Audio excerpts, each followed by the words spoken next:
You ever find a death cap in the wild? Just one bite and you'll be puking up bile. They say eternity lasts for a while. You ever find a death cap in the wild? Hey guys, it's Mr. Jeff. Welcome to the channel. I'm out here along the banks of the Susquehanna River, central PA.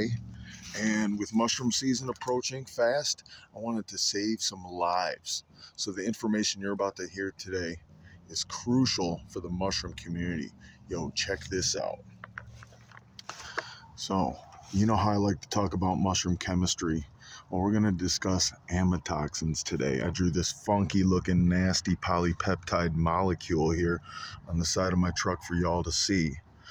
But amatoxins, you probably heard of them. You probably heard about people dying from eating poisonous mushrooms. Well, it's this compound that's killing people when they consume deadly mushrooms for the most part. Amatoxins are found in a variety, I think over 50 species in 4 known genera. You've got your amanitas, your lepiotas, your gallerinas, and there's one known in the genera known as Pholiotina, formerly Canosabe. If you want to look on those further on the internet, you can look those up, but I'm not going to go into each species that's deadly. Just know that there are deadly and edible within the same genus, within Amanita and Lepiota. So be cautious out there. But let's get into the chemistry here, guys. Amatoxins, there are 10 known amatoxins known by their chemical structure, but there's actually dozens more that they're still discovering. They have this, we'll call it a polycyclic peptide formation, meaning multiple amino acids are linked together, forming a circle. Now, in this case, this is actually three-dimensional in structure, so it's not like a flat plane. If you've been on my other chemistry videos, you might recall me describing some of these little markings here, showing how the molecule actually comes toward you or goes away from you. And in this case, I actually see here, there's a circle going on right here with this bridge or this link that's actually going in the background. But anyway, these R groups here, that's nothing. These are just symbolizing where you have a moiety or a functional group attached to form the different forms of amatoxins. The most common one known is alpha-amatin. Sorry, I almost said that wrong.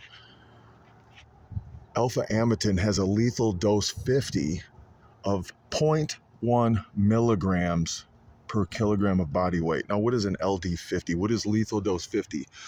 What that means in like hazmat is 50% of the population would die with this dosage. It doesn't mean everybody's going to die, but at a 50% death rate at that dose, that's kind of crucial to know. 0.1 milligrams per kilogram body weight. A person like me is I'm just over 100 kilograms. So I move that decimal over. 10 milligrams could do me in. Now, how do amatoxins kill? What is their mechanism or their mode of action? Well, they are an RNA polymerase inhibitor. Remember what I said about ACE? If you see ACE, that's an enzyme. That's an enzyme found in mammals. Particularly, it's the RNA polymerase 2 that's found in mammalian cells. So birds, reptiles, fish, not affected by them. Us, dogs, cats, your mammals, they can die from these compounds.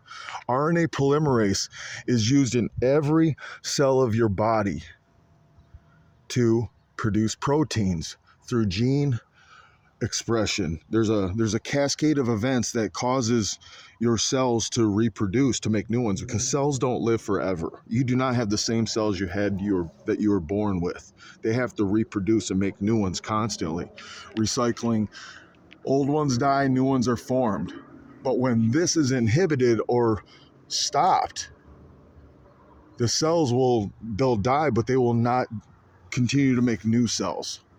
So in essence, the cells will the term is they will lysate. They'll literally rip apart, they'll blow up, they'll liquefy. And that's when you hear people talking about liver dissolving, it literally does liquefy. So how are we going to save lives? We're going to save lives in a couple ways. If you're out foraging for mushrooms, do not eat a mushroom that you are not 100% sure what it is. And if it may be your first or second or third, the first few times of you consuming a mushroom that you are convinced it's a safe one to eat, still save a little bit of a sample of it just in case.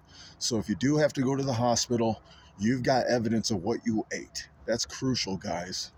But secondly, this is the clincher. Study in 2022 has discovered that amatoxins enter liver cells through a doorway, we'll say, or better described as a butler into the house of the cell. The hepatocytes, or your liver cells, don't allow just anything in through their cell membranes.